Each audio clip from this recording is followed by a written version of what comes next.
Friends icon आपण मानक स्वागत आलोचना करबा +3 5th सेमिस्टर आपण मानकर history honours core paper 11 unit 3 रही जुलाई विप्लवर कारण एवं फलाफल विषय रे आम एवटे आलोचना करबा सरल हाथ नोट्स तेणुक भिडियो कौन जगह स्किप न करी आरंभ शेष पर्यंत देखु तड़े नक चलतु आज भिडियो स्टार्ट करवा। तो प्रश्न रही कौन ना जुलाई विप्लवर कारण एवं फलाफल विषय आलोचना कर। तो प्रथम आप लिखे इंट्रोडक्शन बा उपक्रम।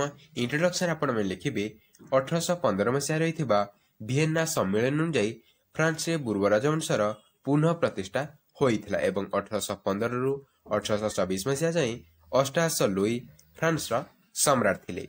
फ्रांस रे पूर्व राजवंशर पुनः प्रतिष्ठा फ्रांस रे आउ एक विप्लवर संकेत देइथिला। 1824 रे अष्टादश लुई मृत्यु परे तांकर भ्राता ड्यूक ऑफ आर्टोइस बा दशम चार्ल्स उपाधि धारण करी से फ्रांस रो सिंहासन आरोहण करिथिले। तांकर शासन काल थिला 1824 मसीह रु 1830 मसीहा पर्यंत। तांकर राजत्व काल रे फ्रांस रे एक विप्लव देखा देइथिला जेहेतु एही विद्रोह 1830 मसीहा जुलाई मास 27 तारिख रे होइथिला तेणु याकू जुलाई विप्लव बोली कुहा जाय। एही विप्लव परे फ्रांस रे पूर्व राजवंशर अवसान घटिथिला। जुलाई विप्लव पछरे अनेक कारण रही जहाँकि निम्न रे वर्णना करा जायछि। तो सही कारण गुड़िक होछि दशम चार्ल्स अत्याचार, जुलाई अध्यादेश, फ्रांस रो विभिन्न राजनीतिक दल, बिल्डिंग मंत्रिमंडल, तापर रही लॉ ऑफ सैक्रिलेज, मार्टिनेन मंत्रिमंडल, पोलिग्ने मंत्रिमंडल, पूर्व राजवंशर पुनः प्रतिष्ठा ए सब कारण गुड़िक रही। तो यही सब कारण गुड़िक विषय आम गोटे पर गोटे पॉइंट आलोचना करवा। तो 1830 मसीह जुलाई विप्लवटी फ्रांस रे संगठित होइतिला। एही विप्लवटी फ्रांस रो जनसाधारण द्वारा फ्रांस रो एकछत्रवादी शासन व्यवस्था विरोध रे संगठित होइतिला। वियना कांग्रेस रो निष्पत्ति अनुଯାयी फ्रांस रे पुनर्बार पूर्व राजवंश को प्रतिष्ठा करा जाइतिला। आगरु तो फ्रांस रे पूर्व राजवंश प्रतिष्ठा होइतिला किंतु 1799 मसीहार फरासी विप्लव जगु बा फरासी विप्लव परे पूर्व राजवंशर पतन घटिथिला कोठारे ना फ्रांस ठारे।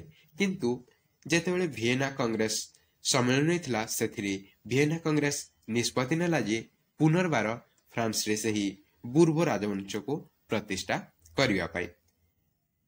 एहा परे पूर्व राजवंशर शासनभार संभाळिले अष्टादश लुई। अष्टादश लुई 1824 मसीहा पर्यंत फ्रांस रही पूर्व राजवंशर शासनभार संभाळिले किंतु तांकर मृत्यु परे 1824 मसीहा तांकर मृत्यु घटिला। अष्टादश लुई मृत्यु परे दशम चार्ल्स सिंहासन आरोहण करथिले जे कि तांकर भ्राता से दशम चार्ल्स उपाधि धारण करी फ्रांस रो सिंहासन आरोहण करथिले एवं दशम चार्ल्स 1830 मसीहा पर्यंत शासन करथिले। 1824 रु 1830 मसीहा जाए से शासन करथिले। तापरे तांको विरोध रे फ्रांस रो जनसाधारण विद्रोह करथिले एवं तांको गादीच्युत मध्य करथिले। तो दशम चार्ल्स ईश्वरीय अधिकार बा ईश्वरीय तत्व अनुसार से शासन एवं तांकर एकछत्रवादी शासन जोगु फ्रांस रो जनसाधारण तांको विरोध रे 1830 मसीहा रे दशम चार्ल्स को विरुद्ध रे विद्रोह कले। तो जेहेतु एही विद्रोहटी 1830 मसीहा जुलाई मासरे संगठित होइथिला तेणु यह जुलाई विप्लव नाम रे परिचित अटे। जुलाई मासरे एही विप्लवटी होइथिबारु यह जुलाई विप्लव नाम रे नामित अटे। दशम चार्ल्स को विरुद्ध रे विद्रोह करिवार प्रमुख कारण गुड़िक होउछि सीए बा दशम चार्ल्स तांकर पूर्व शासक मानकर शासन व्यवस्था को अनुसरण करथिले अर्थात से एकछत्रवादी शासन व्यवस्था प्रचलन करथिले। तांको विरोध रे कहबाको केही नथिले। एही परि शासन व्यवस्था से प्रचलन करथिले जहा पर कि जनसाधारण आक्रोशर शिकार होइथिले एवं जनसाधारण रागी जाई तांके विरोध रे विद्रोह करिथिले। या सहित आउ एक प्रमुख कारण होछि संवाद पत्र गुडिकर स्वाधीनता को से हटाई देथिले बा संवाद पत्र गुडिक ऊपर से कटकणा लगाई देथिले। अर्थात राजांक विरोध रे कोनसी खबर कागज प्रचार कराଯାଇପାରିବ ନାହିଁ। ଏହିପରି କଟକଣା ସେ ସମ୍ବାଦପତ୍ର ଗୁଡ଼ିକ ଉପରେ ଲଗାଇଥିଲେ। ଏହା ସହିତ ସେ ଈଶ୍ୱରୀୟ ତତ୍ତ୍ୱ ଅନୁସାରେ ମଧ୍ୟ ଶାସନ କରୁଥିଲେ। ଅର୍ଥାତ୍ ତାଙ୍କୁ ଯେଭଳି ଈଶ୍ୱର ପଠାଇଛନ୍ତି କ'ଣ ନା ସେମାନେ ଜନସାଧାରଣଙ୍କୁ ଶାସନ କରିବା ପାଇଁ ତାଙ୍କ ଉପରେ ଆଉ କେହି ନାହାନ୍ତି। ଏହିପରି ଭାବରେ ସେ ଫ୍ରାନ୍ସରେ ଶାସନ ବ୍ୟବସ୍ଥା ପ୍ରଚଳନ କରିଥିଲେ ଏବଂ ଶେଷରେ ସେ ଏହିପରି ଶାସନ ବ୍ୟବସ୍ଥା ଯୋଗୁଁ ଜନସାଧାରଣଙ୍କର ଆକ୍ରୋଶର ଶିକାର ହୋଇଥିଲେ ଏବଂ ଜନସାଧାରଣ ବିବ୍ରତ ହୋଇ 1830 ମସିହା ଜୁଲାଇ ମାସ 27 ତାରିଖରେ ତାଙ୍କ ବିରୁଦ୍ଧରେ ବିଦ୍ରୋହ କରିଥିଲେ ଏବଂ ଯେହେତୁ ଏହି ବିଦ୍ରୋହଟି ଜୁଲାଇ ମାସରେ ହୋଇଥିଲା ତେଣୁକରି ଏହା ଜୁଲାଇ ବିପ୍ଳବ ନାମରେ ପରିଚିତ ଅଟେ। ତ ଏହା ଥିଲା ଆପଣମାନଙ୍କର ଜୁଲାଇ ବିପ୍ଳବର ଇଣ୍ଟ୍ରୋଡକ୍ସନ। ଏତିକି ଆପଣମାନେ ଲେଖିବେ। ତାପରେ ରହିଛି ଜୁଲାଇ ବିପ୍ଳବ ହେବା ପଛରେ କ'ଣ ସବୁ କାରଣ ରହିଛି ସେଗୁଡ଼ିକ ବିଷୟରେ ଏବେ ଆମେ ଗୋଟେ ପରେ ଗୋଟେ ପଏଣ୍ଟ ଆଲୋଚନା କରିବା। ତ ପ୍ରଥମ କାରଣ ହେଉଛି କ'ଣ ନା ଦଶମ ଚାର୍ଲ୍ସଙ୍କର ଅତ୍ୟାଚାର। ଦଶମ ଚାର୍ଲ୍ସଙ୍କର ଅତ୍ୟାଚାର। ରାଜା ଅଷ୍ଟଦଶ ଲୁଇଙ୍କ ପରେ ତାଙ୍କ ଭ୍ରାତା ଦଶମ ଚାର୍ଲ୍ସ ଫ୍ରାନ୍ସର ରାଜା ହୋଇଥିଲେ। ସେ ଥିଲେ ଉଗ୍ର ରାଜତନ୍ତ୍ରବାଦର ଜଣେ ନେତା। ସ୍ୱର୍ଗୀୟ ଅଧିକାର ବା ଈଶ୍ୱରୀୟ ଅଧିକାର ତତ୍ତ୍ୱ ଅନୁସାରେ ସେ ଶାସନ କରିବା ତାଙ୍କର ଅଭିଳାଷ ରହିଥିଲା। ସେ ପ୍ରଜାମାନଙ୍କୁ ଶାସନ ଦୃଷ୍ଟିରେ ସମାନ ଦୃଷ୍ଟିରେ ଦେଖୁନଥିଲେ। ପୂର୍ବ ଭଳି ଧର୍ମଯାଜକ ଏବଂ ସାମନ୍ତ ସମ୍ପ୍ରଦାୟକୁ ସେମାନଙ୍କର ସ୍ୱତନ୍ତ୍ର ସୁବିଧା ଏବଂ ସୁଯୋଗକୁ ପ୍ରତ୍ୟାର୍ପଣ କରିବା ଥିଲା ତାଙ୍କର ଉଦ୍ଦେଶ୍ୟ ବା ଲକ୍ଷ୍ୟ। ଏହିପରି ଭାବରେ ସେ ଭେଦଭାବ ସୃଷ୍ଟି କରିଥିଲେ, ଯାହାଫଳରେ କି ପ୍ରଜାମାନେ ଅସନ୍ତୁଷ୍ଟ ହୋଇ ଚାର୍ଲ୍ସ ବା ଦଶମ ଚାର୍ଲ୍ସଙ୍କ ବିରୁଦ୍ଧରେ ବିଦ୍ରୋହ କରିଥିଲେ। ତ ସେ ସାମନ୍ତ ଏବଂ ଧର୍ମଯାଜକ ସମ୍ପ୍ରଦାୟଙ୍କ ପାଇଁ ଏକ ସୁବିଧା ସୁଯୋଗ ପ୍ରତିଷ୍ଠା କରିଥିଲେ ଏବଂ ସାଧାରଣ ଜନସାଧାରଣଙ୍କୁ ଏଥିରୁ ସେ ବଞ୍ଚିତ କରିଥିଲେ, ଯାହାଫଳରେ କି ସେ ଜନସାଧାରଣଙ୍କର ଆକ୍ରୋଶର ଶିକାର ହୋଇଥିଲେ। ଏହା ସହିତ ସେ ସମ୍ବାଦପତ୍ର ଉପରେ ମଧ୍ୟ କଟକଣା ଲଗାଇଥିଲେ। 1827ରୁ 1830 ମସିହା ମଧ୍ୟରେ ସେ 3 ଥର ଡେପୁଟିମାନଙ୍କ ସଭାକୁ ମଧ୍ୟ ଭାଙ୍ଗିଥିଲେ ବା ଯେଉଁ ବ୍ୟବସ୍ଥାପକ ସଭା ତାଙ୍କର ନୂତନ ବ୍ୟବସ୍ଥାପକ ସଭା ଗଠନ ହୋଇଥିଲା ଫରାସୀ ବିପ୍ଳବ ପରେ ସେହି ସଭାକୁ ସେ 3 ଥର ଭାଙ୍ଗିଥିଲେ। ଡେପୁଟି ସଭା ତାଙ୍କ ବିରୋଧରେ 1830 ମସିହା ମାର୍ଚ୍ଚ 18 ତାରିଖରେ ଅନାସ୍ଥା ପ୍ରସ୍ତାବ ମଧ୍ୟ ଆଣିଥିଲେ, କିନ୍ତୁ ତାହାକୁ ଗ୍ରହଣ କରିବା ପରିବର୍ତ୍ତେ ଦଶମ ଚାର୍ଲ୍ସ ଡେପୁଟିମାନଙ୍କ ସଭାକୁ ବାତିଲ କରି ସେପ୍ଟେମ୍ବର ମାସରେ ନୂତନ ନିର୍ବାଚନ ମଧ୍ୟ ସେ ଘୋଷଣା କରିଥିଲେ। ଡେପୁଟିମାନେ ଯେଉଁ ତାଙ୍କର ବିରୁଦ୍ଧରେ ଯେଉଁ ଅନାସ୍ଥା ପ୍ରସ୍ତାବ ଆଣିଥିଲେ ତାହାକୁ ଦଶମ ଚାର୍ଲ୍ସ ବାତିଲ କରିଦେଇଥିଲେ ଏବଂ ସେପ୍ଟେମ୍ବର ମାସରେ ସେ ନୂତନ ନିର୍ବାଚନ ହେବ ବୋଲି ଘୋଷଣା କରିଥିଲେ। ତାପରେ ଦ୍ୱିତୀୟ କାରଣ ହେଉଛି ଦେଖନ୍ତୁ ଜୁଲାଇ ଅଧ୍ୟାଦେଶ। ଦଶମ ଚାର୍ଲ୍ସଙ୍କର ଜୁଲାଇ ଅଧ୍ୟାଦେଶ। 1830 ମସିହା ଜୁଲାଇ 26 ତାରିଖରେ ଦଶମ ଚାର୍ଲ୍ସ କେତେକ ଅଧ୍ୟାଦେଶ ଜାରି କରିଥିଲେ, ଯାହାକି ଜୁଲାଇ ଅଧ୍ୟାଦେଶ ରୂପେ ପରିଚିତ ଅଟେ। ଯେହେତୁ ଏହାକୁ ସେ ଜୁଲାଇ ମାସରେ କରିଥିଲେ ତେଣୁ ଏହା ଜୁଲାଇ ଅଧ୍ୟାଦେଶ ରୂପେ ପରିଚିତ ଅଟେ। ବାସ୍ତବରେ ଏହି ଜୁଲାଇ ଅଧ୍ୟାଦେଶ ହିଁ ଜୁଲାଇ ବିପ୍ଳବ ପାଇଁ ପ୍ରମୁଖ କାରଣ ସାଜିଥିଲା। ତ ଏହି ଅଧ୍ୟାଦେଶ ଗୁଡ଼ିକ କ'ଣ ଥିଲା ନା ପ୍ରଥମରେ ହେଉଛି ସମ୍ବାଦପତ୍ର ଗୁଡ଼ିକର ସ୍ୱାଧୀନତାକୁ ବାତିଲ କରାଗଲା। ଅର୍ଥାତ୍ ସମ୍ବାଦପତ୍ର ଉପରେ ସେ କଟକଣା ଲଗାଇଥିଲେ। କେବଳ ରାଜାଙ୍କୁ ପ୍ରଶଂସା କରିବା ହିଁ ଏହି ସମ୍ବାଦପତ୍ର ଗୁଡ଼ିକରେ ଛପାଯାଇପାରିବ ବୋଲି ସେ ମତବ୍ୟକ୍ତ କରିଥିଲେ। ଦ୍ୱିତୀୟରେ ହେଉଛି ନବନିର୍ବାଚିତ ସଦସ୍ୟମାନଙ୍କୁ ନେଇ ଗଠିତ ହୋଇଥିବା ଡେପୁଟିମାନଙ୍କ ସଭାକୁ ମଧ୍ୟ ସେ ଭାଙ୍ଗିଥିଲେ। ତୃତୀୟରେ ହେଉଛି ବ୍ୟବସ୍ଥାପକ ସଭାର କାର୍ଯ୍ୟକାଳ 7 ବର୍ଷରୁ ସେ 5 ବର୍ଷକୁ ହ୍ରାସ କରିଥିଲେ। ରାଜାଙ୍କର ଏପରି କାର୍ଯ୍ୟ ଦେଖି ଫ୍ରାନ୍ସର ପ୍ରଜାମାନେ ଅସନ୍ତୁଷ୍ଟ ହୋଇଥିଲେ ଏବଂ ପରେ ମଧ୍ୟ ତାଙ୍କ ବିରୁଦ୍ଧରେ ବିପ୍ଳବ କରିଥିଲେ, ଯାହାକି ଜୁଲାଇ ବିପ୍ଳବ ପାଇଁ କାରଣ ସାଜିଥିଲା। ତାପରେ ତୃତୀୟ କାରଣ ହେଉଛି ଦେଖନ୍ତୁ ଫ୍ରାନ୍ସର ବିଭିନ୍ନ ରାଜନୈତିକ ଦଳ। ଅଷ୍ଟାଦଶ ଲୁଇଙ୍କ ଶାସନ କାଳରେ ଫ୍ରାନ୍ସରେ କେତୋଟି ରାଜନୈତିକ ଦଳ ଗଢ଼ି ଉଠିଥିଲା। ଏହି ଦଳଗୁଡ଼ିକ ମଧ୍ୟରେ ତୀବ୍ର ମତଭେଦ ଯୋଗୁଁ ଫ୍ରାନ୍ସରେ ଜୁଲାଇ ବିପ୍ଳବ ହୋଇଥିଲା। ଏହି ରାଜନୈତିକ ଦଳଗୁଡ଼ିକ ହେଲେ ଉଗ୍ରତନ୍ତ୍ରବାଦୀ ଦଳ, ସମ୍ବିଧାନପନ୍ଥୀ ଦଳ, ଉଦାରପନ୍ଥୀ ଦଳ ଏବଂ ଚରମପନ୍ଥୀ ଦଳ। ଏହିଭଳି ଭାବରେ ଦଳଗୁଡ଼ିକ ଗଢ଼ି ଉଠିଥିଲା। ତାପରେ ଚତୁର୍ଥ କାରଣ ହେଉଛି ଭିଲେରୀଙ୍କ ମନ୍ତ୍ରିମଣ୍ଡଳ। ଭିଲେରୀଙ୍କ ମନ୍ତ୍ରିମଣ୍ଡଳ ଦଶମ ଚାର୍ଲ୍ସଙ୍କର ରାଜତ୍ୱର ପ୍ରାରମ୍ଭରେ ଭିଲେରୀଙ୍କ ନେତୃତ୍ୱରେ ମନ୍ତ୍ରିମଣ୍ଡଳ ଗଠିତ ହୋଇଥିଲା। ସେ ସମ୍ବାଦପତ୍ର ଏବଂ ଅନ୍ୟାନ୍ୟ ପତ୍ରପତ୍ରିକା ଉପରେ କଟକଣା ଲଗାଇଥିଲେ। ସେ କହିଥିଲେ ସରକାରଙ୍କ ଶାସନୀତିକୁ ସମାଲୋଚନା କରିବା ପରିବର୍ତ୍ତେ ସେଗୁଡ଼ିକୁ ସମର୍ଥନ କରିବା ପାଇଁ ନିର୍ଦ୍ଦେଶ ଦେଲେ ଏବଂ ସମ୍ବାଦପତ୍ର ଗୁଡ଼ିକ ପ୍ରକାଶିତ ହେବା ପୂର୍ବରୁ ସରକାର ସମସ୍ତ ବିଷୟକୁ ନିରୀକ୍ଷଣ କରିବାର ବ୍ୟବସ୍ଥା ରହିଥିଲା। ଏହିପରି ନିୟମ ସେ ପ୍ରଣୟନ କରିଥିଲେ। ଅର୍ଥାତ୍ ସରକାରଙ୍କ ବିରୋଧରେ କୌଣସି ମତ ଦେଇପାରିବେ ନାହିଁ ସମ୍ବାଦପତ୍ର ଗୁଡ଼ିକ। କେବଳ ସରକାରଙ୍କୁ केवल सरकार को समर्थन करने ही थिला संवादपत्र गुड़िक एहिपरि कटकणा लगा जाइथिला एवं से संवादपत्र गुड़िकरे जो सबु विषय गुड़िक प्रकाशित होता सेगुड़िक पुनर्बार निरीक्षण करिवार व्यवस्था मध्य से प्रचलन करथिले। या सहित जदि कौनसी व्यक्ति सरकार को समालोचना करिवो ओ कौनसी धर्म को समालोचना करिवो तेबे से व्यक्ति को आर्थिक बा जेल दंडरे दंडित कराजिवो बोली से घोषणा करथिले। 1827 मसीहार आईन अनुଯାयी संवादपत्र स्वाधीनता को क्षुण्ण करागला।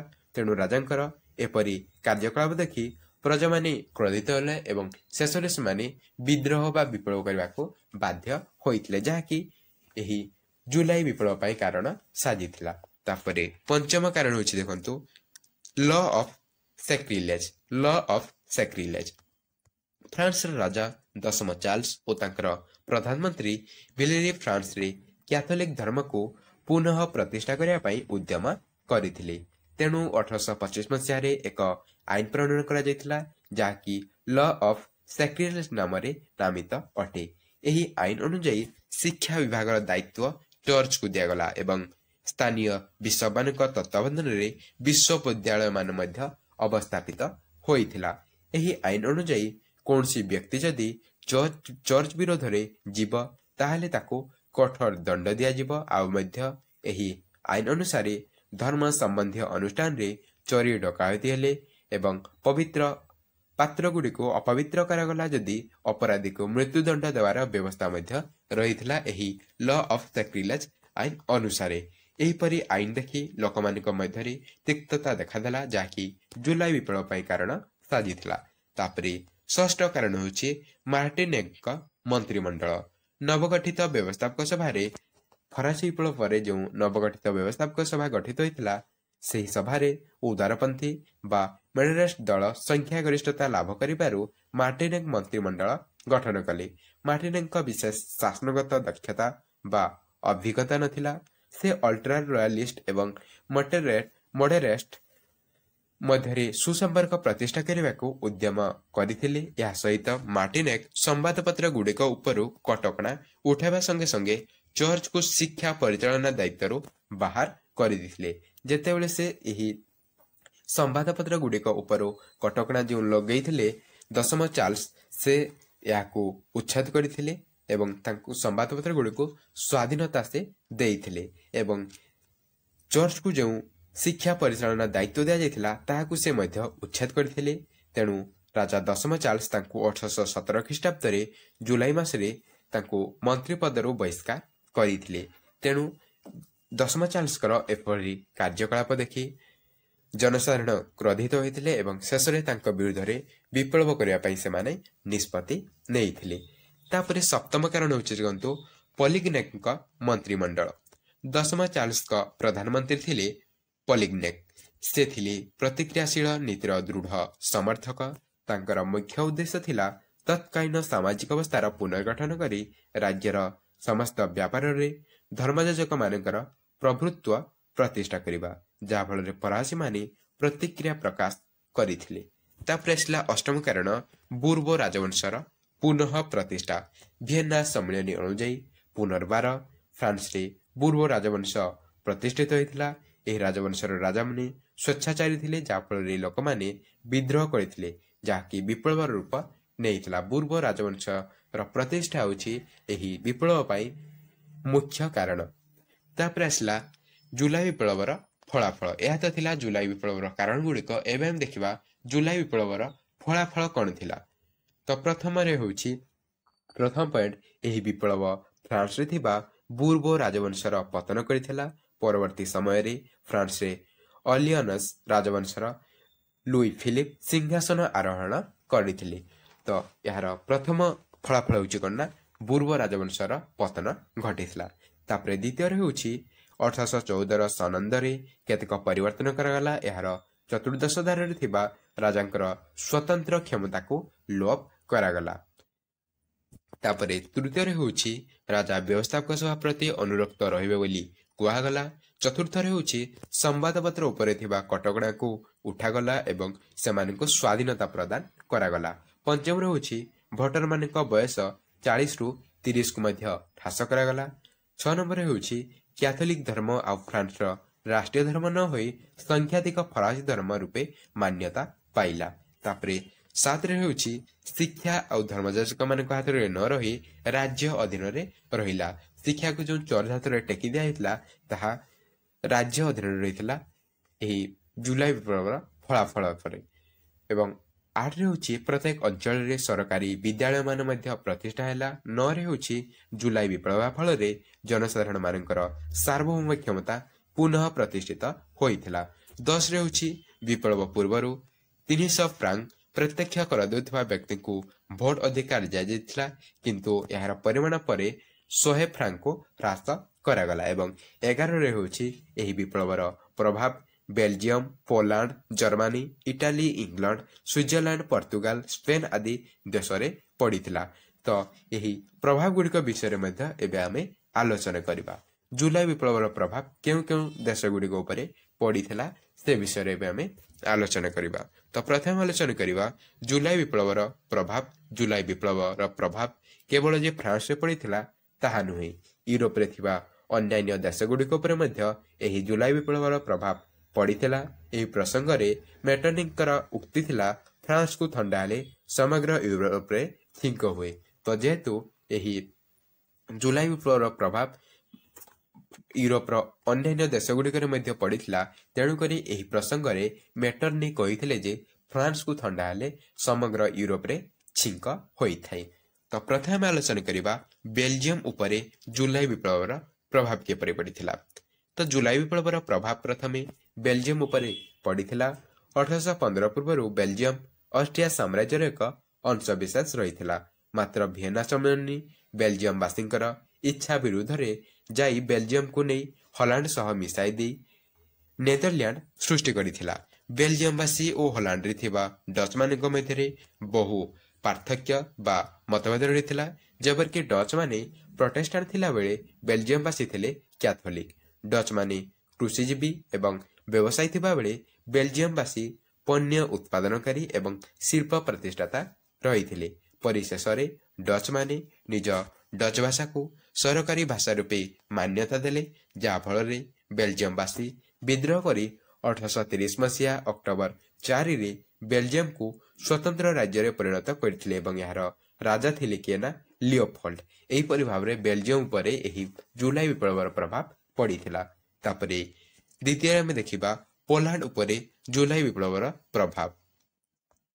ଜୁଲାଇ ବିପ୍ଳବରେ ପ୍ରଭାବିତ ହୋଇ ପୋଲାଣ୍ଡରେ ଥିବା ପୋଲାଣ୍ଡବାସୀ ବିଦ୍ରୋହ ମଧ୍ୟ କରିଥିଲେ, କାରଣ ପୋଲାଣ୍ଡର 3ଟି ପଡ଼ୋଶୀ ରାଜ୍ୟ ଯଥା ଅଷ୍ଟ୍ରିଆ, ପ୍ରୁସିଆ ଏବଂ ରୁଷିଆ ପୋଲାଣ୍ଡକୁ ଦଖଲ କରି ପୋଲାଣ୍ଡର ଅଞ୍ଚଳଗୁଡ଼ିକୁ ନିଜ ନିଜ ମଧ୍ୟରେ ବାଣ୍ଟି ନେଇଥିଲେ। ସମ୍ପୂର୍ଣ୍ଣ ଭାବରେ କହିବାକୁ ଗଲେ ରୁଷିଆ ପ୍ରଥମ ଆଲେକ୍ଜାଣ୍ଡାରଙ୍କ ଅଧୀନରେ ଥିଲା। ଯଦିଓ ଆଲେକ୍ଜାଣ୍ଡାର ରୁଷିଆର ନିରଙ୍କୁଶ ଶାସକ ଥିଲେ ମଧ୍ୟ ପୋଲାଣ୍ଡକୁ ଏକ ସମ୍ବିଧାନ ପ୍ରଦାନ କରିଥିଲେ ଏବଂ ସାମ୍ବିଧାନିକ ରାଜ ରୂପେ ସେଠାର ଶାସନ ଚଳାଇଥିଲେ। ମାତ୍ର ତାଙ୍କର ମୃତ୍ୟୁ ପରେ ତାଙ୍କର ଭାଇ ପ୍ରଥମ ନିକୋଲସ ସିଂହାସନ ଆରୋହଣ କରିଥିଲେ। ସେ ଜଣେ ଥିଲେ ସ୍ୱେଚ୍ଛାଚାରୀ ଶାସକ।